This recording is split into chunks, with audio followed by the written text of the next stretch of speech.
Alright, before I get started, I'm gonna apologize if you guys hear any dogs barking in the background. I have four dogs and I locked them up so they didn't interrupt me. My name's Hallie Moore and I decided to present on Maxine Wolfe. She was born in April of 1941 and she is actually still alive today.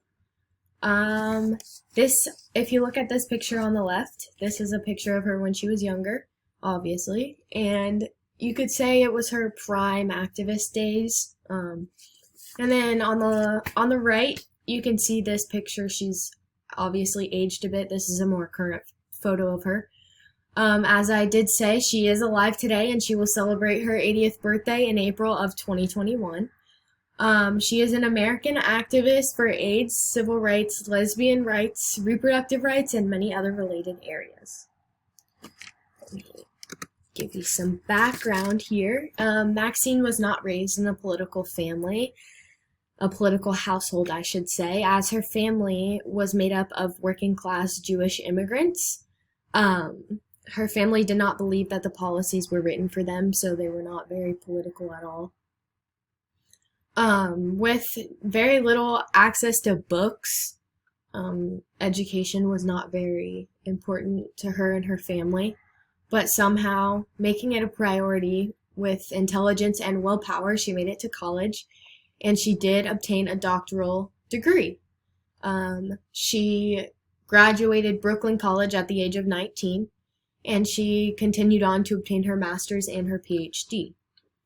In the middle of the late 70s, she considered herself a lesbian, and she decided to leave her husband that she married, at the age of 19. She describes it as, she says in an interview that she experimented with men until she got dissatisfied, and then she dove into the feminist movement. I'm going to look at my notes to tell you what she got involved in.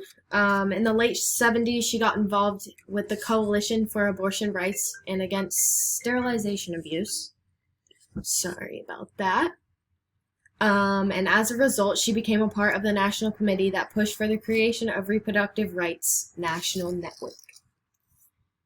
She did demonstrations against, I might butcher this name, she did demonstrations against Joseph Califano, the current Secretary of Health, Education, and Welfare. She did demonstrations over reproductive rights and many other related topics against him. Let me open this up. And then she became a member of the Lesbian Action Committee.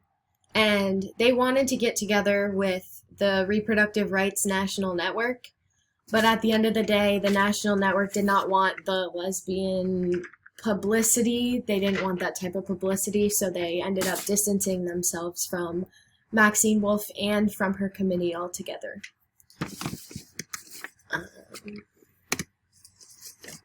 So, connection to this course. Before I get into this, I'm going to briefly go over this picture. As you can see in the men's faces, like, there's so much emotion on their faces.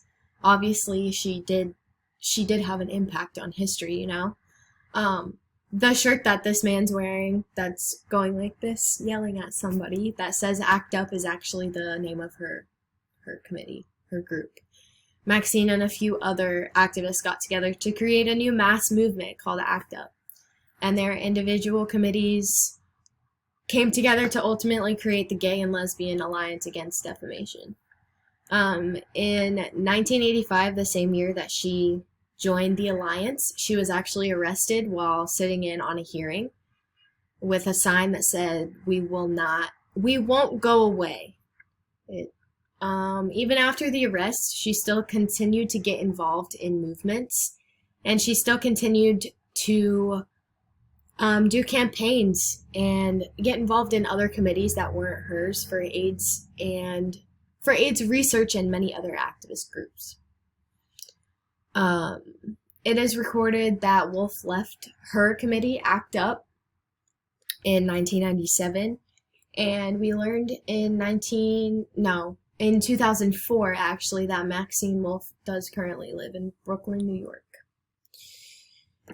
Let me go to the next slide. So Maxine connects to our course in many different ways. She is an activist for AIDS, civil rights, lesbian rights, and reproductive rights. But I will be focusing on her acts through feminism and her fight to eliminate gender stereotypes. So Maxine is still today a feminist, and throughout her life she has fought for women's rights, not only overall women's reproductive rights, but also specifically for lesbian rights. She has never been afraid to speak her mind. As I had said, she had spoken out against Joseph Califano, how do you say it? But yeah, she does defend what she believes in.